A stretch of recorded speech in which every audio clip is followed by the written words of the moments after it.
My name is Joe Peroni, and this is the Rise Above Project.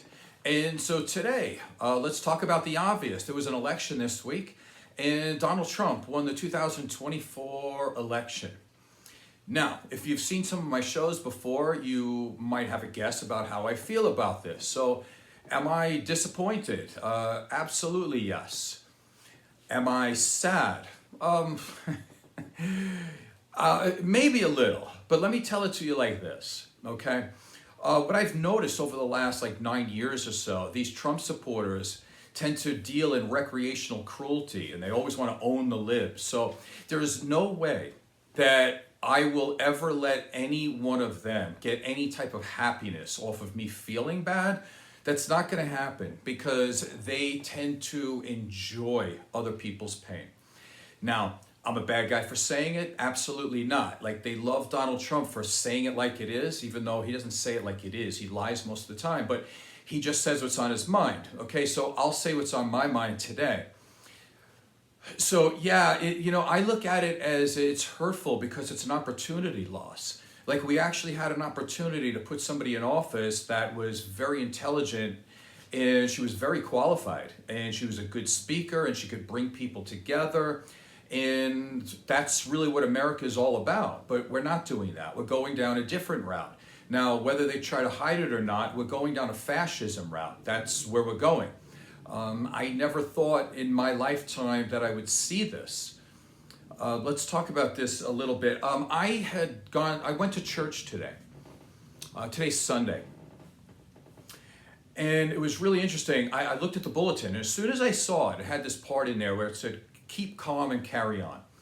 And I told my girlfriend this. I said, I think I know where this is going. Because this is one of the slogans that was used in England during the war, World War II. And The Who, my favorite rock band, before they go on stage, they put up this sign, "Keep calm and carry on." So it's a very British thing about having a stiff upper lip and just working through difficult things. And in this case, it was, in their sense, it was World War II. And I'm listening to the preacher today, and I got a little bit angry, to be honest with you, because once again, they went to the neutral of, let's just everybody get along and let's just agree to disagree if there's anybody in here that's hurt by the election. And it's not my job to talk to him, right? So I just listened like everybody else. But here's the thing. This keep calm and carry on was for the women and children. Because they were at home and the kids still needed to go to school, and they don't know how long the war was going to last. So they don't want a whole generation of children to be uneducated. So they had to just go along about their day like nothing was happening. But the people who were fighting the war, they didn't keep calm, okay? They fought. And so what am I saying? I said, just like everything else in this world, you need to fight if you want something. And I think that's where I disagree with a lot of liberals. They try to be nice, they try to get along. If you're going up against a car, and the car is going 100 miles an hour down a road, and you know it's going to go 100, and you can go 100 miles an hour too, but you stop, you look at something on the side, you're not sure, you see a bump coming up, so you go slower. What happens is you lose every time. And this is what happens with liberals. Because they're not 100% focused on winning, because they're focused on trying to be nice at the same time. And I think being nice is good for certain things, but when it comes to competition, I think we need to throw nice out the window. Sometimes you have to win wars. Now, let's talk about this. Let's just agree to disagree and move on. Well, here's the thing. They hated Joe Biden's guts, and what did really this guy do? He took over for a guy that destroyed our response to COVID. We had the top 3 worst responses in the world to COVID. And what did Joe Biden do? Well, we turned around and we had the #1 response. So if we're all Americans, we should be happy about this.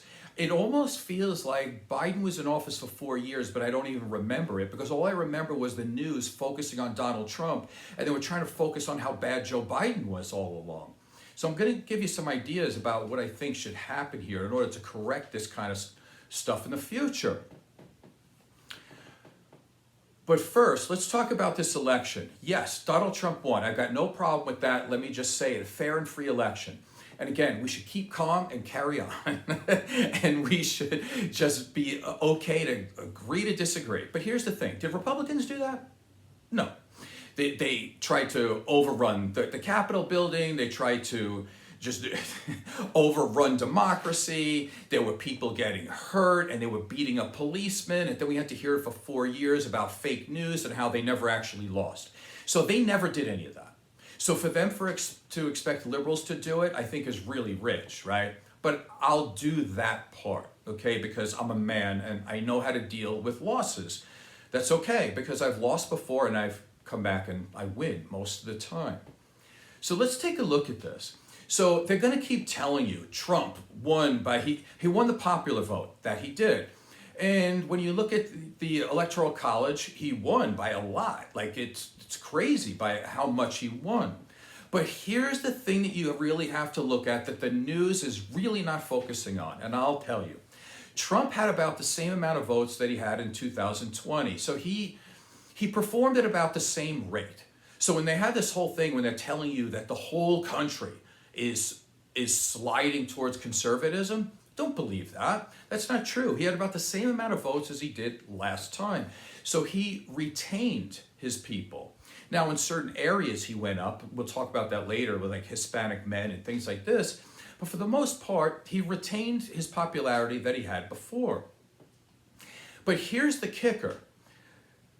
Kamala Harris lost by 15 million votes compared to Joe Biden in 2020.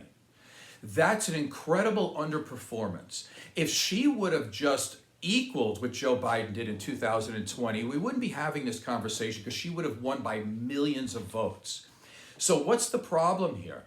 Well, there's multiple problems, but the first thing is, and I'll tell you this as a bodybuilder, okay, I'm not looking at my competition. It's my job to do the best I can with what I have. And if I fail, and I come in and I'm too small or I'm have too much fat on me, whatever it might be, and I lose, I got to look in the mirror and say, what did I do? If I was at my best, would I have won that show? And then it comes to some real soul searching. And here's the thing. If Democrats did what they were supposed to do, if they performed at the level that they did 4 years ago, which would be easy to do, they would have easily won this election, and they did not. So where are the top brass in the Democratic Party telling you this? Because it's our fault. It's our fault. I can say it 50 times. Where are those 15 million votes? And here's where it gets to be a little bit bad. Because when you start to say, oh, I live in America, how great is this? And we are the land of opportunity and all these things. You know, we need to have a good, harsh look at ourselves. Because let's be honest. Joe Biden was cognitively impaired. He got older, and unfortunately, age gets the best of all of us at some point. He shouldn't have been in there. He should have been replaced much earlier. I believe that most people do. However, the people that are behind the scenes did know something that maybe somebody who's more idealistic than me would have thought. And behind the scenes, they were thinking, he's a white male. He's going to get a lot of the union votes. He's going to get a lot of the male votes. He's going to get a lot of the Hispanic votes just because he's a male. And he's going to get a lot more of the women vote, even though he's not Republican, but he's still a male, so that we're not going to bleed that many votes that way. And so we're looking at identity politics. So don't let people lie to you saying that liberals are the only ones that look at identities. That's not true. Republicans are constantly on that. So here's part of the truth as I see it. It's not the only problem, but it's part of the problem. If we had a white male running, we would have gotten the labor vote. Now, doesn't it seem odd to you that the liberals are constantly pro-union, and yet they had trouble getting backing from unions? That's really odd. That's because some metal workers or pipe fitters and people like this had trouble thinking that they were going to vote for a black woman. Let's be honest about this. Our country, in that sense, is not what we think it should be. We're still racist and we're still misogynist. Let's look at women. Women did exactly what I said on my last show that they were going to do. For some reason, more than 50%, I think it's up to 54, 55% of women voted for a misogynist rapist. Come on now. Like, that has to tell you something. We're not there yet. We're not at a level that we can run certain people. I mean, yes, Barack Obama is black, but he's also a man. And if we look at that, the backlash we're seeing today is directly because Obama was president. The very first year that Obama was president, white supremacy groups increased by 900%. That's the first year. And now we're seeing this over and over again. And it's continuing to now, which is a real cool parlor or a card trick that the Republicans are able to do, especially Donald Trump, is that one of the reasons why Kamala lost votes is because she wasn't pro-Israel enough. Okay, so Donald Trump says he's pro-Israel. But here's the problem. You're talking about a political party that is also endorsed by the KKK and has white nationalists in it, which is a nice way of saying they're the Klan. So how can you be so pro-Israel when half the people in your cabinet are white supremacists? And so this is the thing. We also have a lack of intelligence in this country, or they're just ignorant. They're not looking at it. And so that's another thing. Kamala Harris lost a lot of Arab votes because she was supposed to say something that was pro-Gaza. Well, where are you going to vote then? Did you vote for Trump? Because he's not pro-Gaza. Like, so it doesn't make sense. So they sit on the sidelines and they end up screwing over the whole country, and we end up going into fascism. Again, going back to the sermon at church, I found it really interesting that he brought up this World War II thing, because in World War II, we beat back and won against fascism. And here we are today saying, keep calm and carry on while we let fascism run rampant through our country. I thought we won that war. We didn't win that war. It's coming back. I think this is in Star Wars or something, but it's how does democracy die? Or how does liberty die? To the sound of thunderous applause. That's the answer. So how does democracy end in the United States? How does liberty end in the United States? To thunderous applause and people voting for it. And if you talk to these people about it, they just push you away like it's not happening. Trump already said he's going to put people in his cabinet, not for the amount of talent they have. What the number one thing that he's looking for is loyalty. Why? So they answer only to him. Here's a guy that knows nothing about most things, but yet he's going to be calling the shots on everything. He doesn't want experts. He wants people who are only going to listen to him. This is straight fascism. Call it what it is. Don't let people gaslight you. So women voted against themselves. Okay, so you're going to get what you're going to get. Hispanic men, they didn't want to vote for a woman. You see this over and over again. They love that machismo or that misogynist thing about he's tough. And again, that's not toughness, that's weakness. Let me, I was going to play this thing off of Facebook. Let me hold off on that a while. Agree to disagree. We can do that with certain things. But when you're dealing with a felon, a rapist, two-time person who's been impeached, a misogynist, xenophobe, a horrible human, we're not having a conversation about policy. We're having a conversation about morals. We're having a conversation about decency and values and virtue. We don't agree to disagree there. So if a liberal doesn't want to talk to somebody anymore, it's not because they're talking about the price of grapes or the price of eggs. They're saying that you are a horrible human being. You are not a person that should be raising children.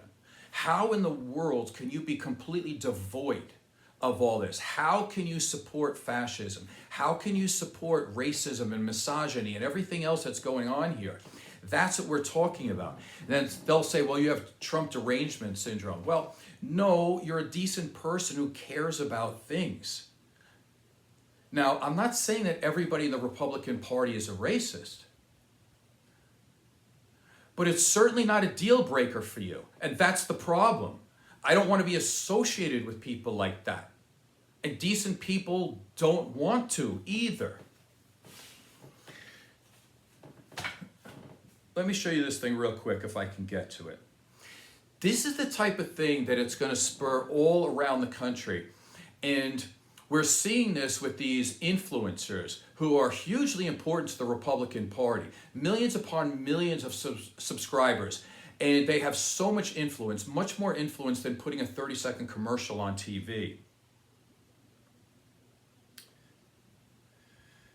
And let's see if I can bring this up real quick. I'm going to give you an example of a person who's a huge influencer in the Republican Party that Donald Trump has shared time with him. That he's had meetings with him. Ready?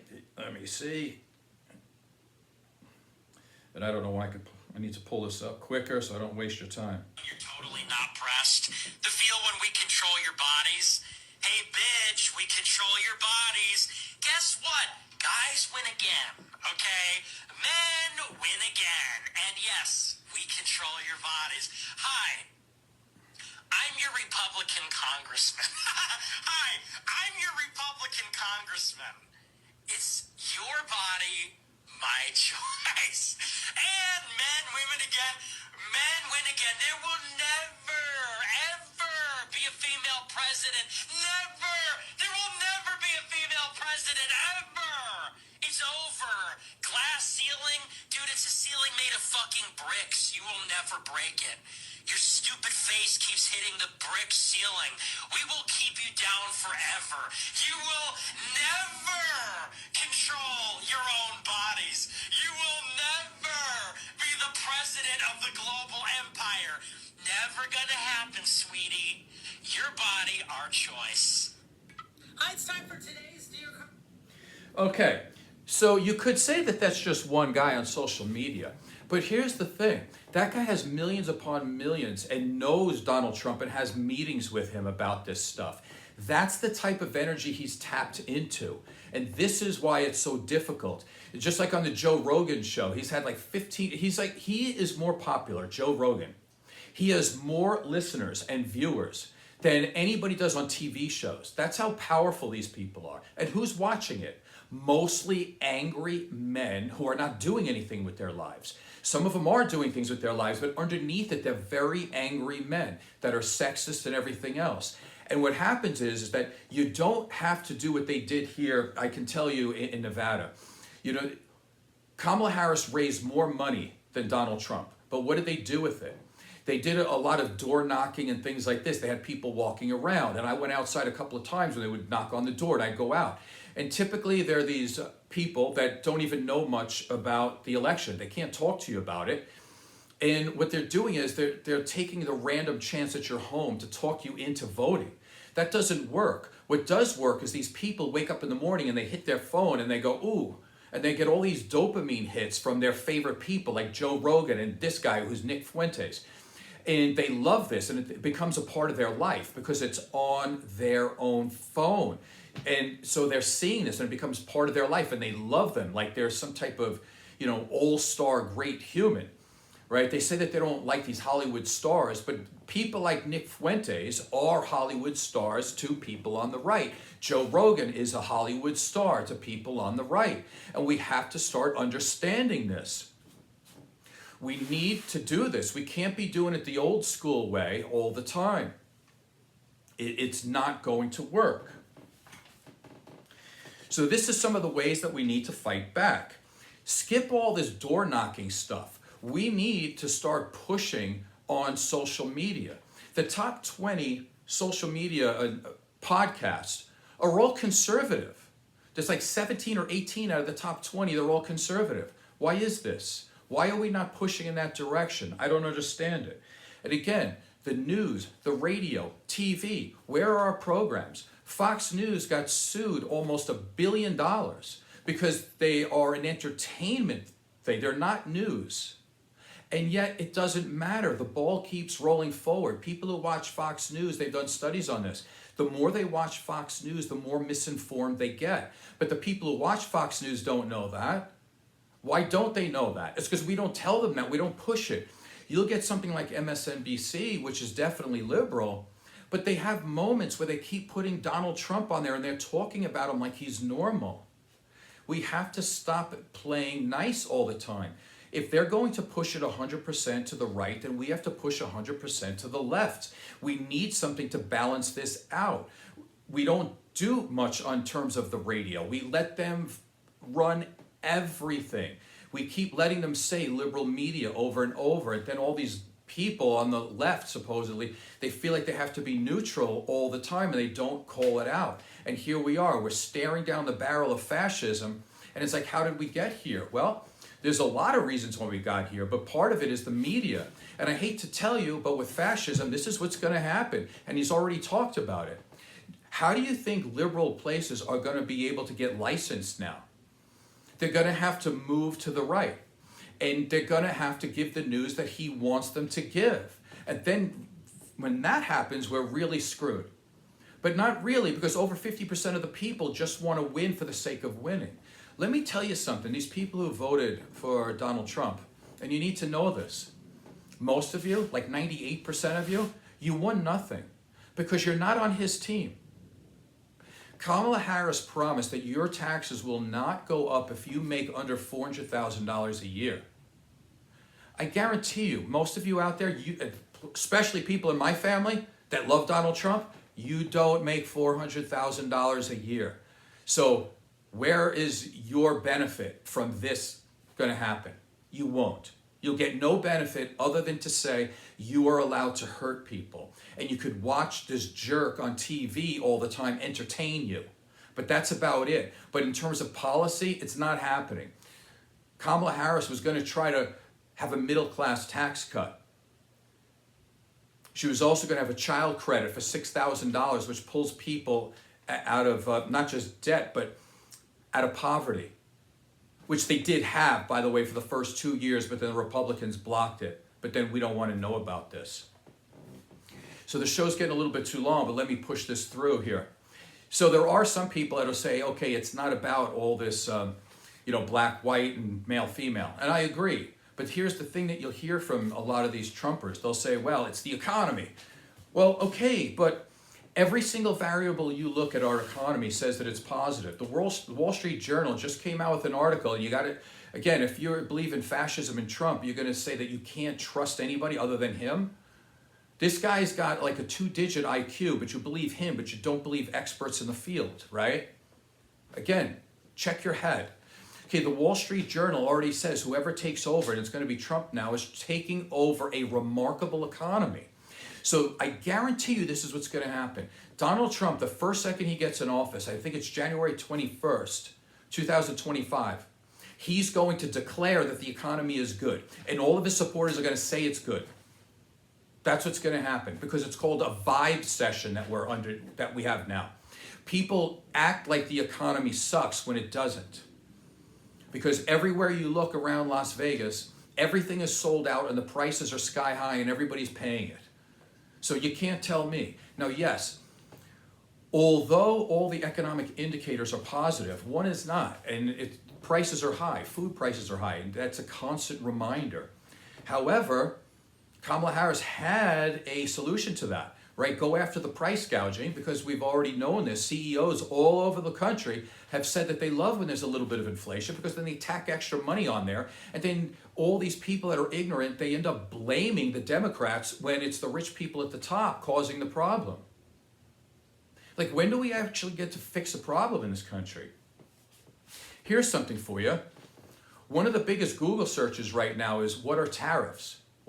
Hold it. I've been telling you this, right? Maybe the Democrats need to tell you more because I'm just a small guy. I don't have enough subscribers. But tariffs are taxes. So if Donald Trump is going to do what he says he's going to do, somewhere between 10 to 60% tariffs, that means that 10 to 60% higher, that's the goods and services are going to be. How does that knock down the prices of anything? I'll tell you, it doesn't. Deporting most of the people who do the labor in terms of food is not going to fix it either. So we're going to have a labor shortage there. And so that is also going to raise prices. So don't forget that when you're looking to hurt people, I have my stuff. I'm an older guy. I have my job. I have 3. Anyway, doesn't matter. I have enough business to be okay. Although I am the enemy within if they want to come after me. But overall, I have everything that it takes to be successful. Do you? Are you going to be able to handle all this extra that's going to happen with the prices as they go up? Here's the other thing. Prices could come down, but every economist will tell you the same thing. The prices could come down during a recession. And I'll be okay during a recession also. That won't be a problem for me. But again, most of the people who voted for Trump, it's going to be a problem. Now again, if you go back, you go, I love when Trump was in office because gas prices were low. That's because there was a recession. That's because nobody was traveling. Airplanes weren't off the ground. People weren't driving their cars. People weren't going to work. Therefore, you have an incredible supply, but there's no demand because nobody's going to the gas station. That's why the prices drop. You need to check your head. These questions are very easily answered. So if you're a Republican now and you're Googling what do tariffs do, I'll tell you what they do. They make the prices go up. Sorry, ridiculous. Like I was trying to say before, I've got 3 college degrees and I have a job and I have a business. It's okay. I'm more worried about other people. I look at the thing and I go, okay, look at the people who need the most help, and then I try to vote in their best interest.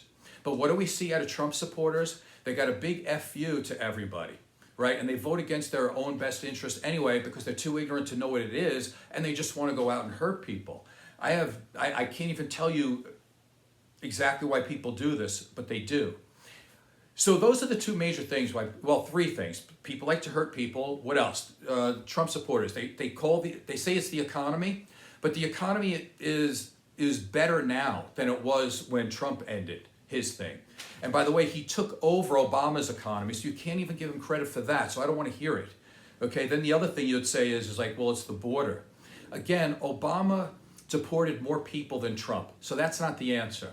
Right? And right now, people coming over the border is less now than it was when Trump was in office. Because executive orders have been put through. So that problem, it's not solved, but it's better than it was when Trump was in office. Do you know that? And do you know that there's a bipartisan border bill that Trump wanted everybody to shelve because he wanted the problem to continue? Do you know that? You should know it because you're destroying our country based on ignorance. Continuing, they said when Trump was in office, there was no wars. As if the United States starts wars, right? Like, I mean, they have. They've been in places. But they're going to talk about Israel again and Gaza, right? Okay. That battle has been going on since 1948. It didn't happen because Biden was in office. So I don't know what you're talking about. So you got to stay out of that one. And here's the thing, too. If you think he's pro-Israel, you're also in a party with a bunch of white supremacists that deny that the Holocaust even happened. So you got that to deal with there. And if you want to say the thing in Ukraine, here's the thing you need to know. Trump can end that really quickly. But here's the thing with that. When he was in office, Trump was in office, he called up Zelensky. And he said, I need dirt on Joe Biden so I could beat him in the election. And he said, there is no dirt on him. And so we kept pushing him. And he said, well, if you don't give me anything that I could use for the election, then I'm just going to cut all your military aid. And so what happened? Well, Trump got impeached for that. Well, fast forward, Donald Trump loves Vladimir Putin. He wants to start his own NATO with, of course, all the countries that are these dictatorships. He wants to get us out of NATO as it stands now. So what does this mean? He's pro-Russia is what he is. So of course he can just easily pull all of our stuff from Zelensky, have him get killed and destroy Ukraine, and that'll end that for him. But of course, there's a lot of other things to go involved. I don't want this show to get too long. But if you think he's just going to end it simply, and it's like, okay, we'll just get out of it, well, that's why. Because he's trying to be hurtful. He's trying to make Zelensky beg and be on his hands and knees because he knows that his country and his life is on the line. And this is the problem. Once again, we can't agree to disagree about a malignant, psychopath, narcissistic person that's completely vindictive and malicious and doesn't do anything out of intelligence. He does it out of trying to hurt people. And the more power you give him, the more he uses it to hurt people. And this is a perfect example, or it will be for sure. Anyway, I think my point has been made. If you can stay this long, I think we need to push back, and we need to push back hard. I don't think we actually lost this election in terms of, it's more like we lost it because Democrats and liberals didn't go out to vote. If they would have voted at any type of popularity like they did last time, Kamala Harris would have won, but they didn't. They stayed home. Part of that is because they're getting bad news over and over and over again, or I should say misinformation and lies over and over. It's time that liberals start from the bottom up and start with the media. They have to push things on TikTok and everything else. And it doesn't help either that Elon Musk bought Twitter, which is X now, but still, he runs that whole thing. So if you're a liberal, he's going to censor you. It's a real problem. Anyway, my name is Joe Peroni. Hopefully this has been entertaining to you in some way. Please subscribe and tell a friend. Thank you.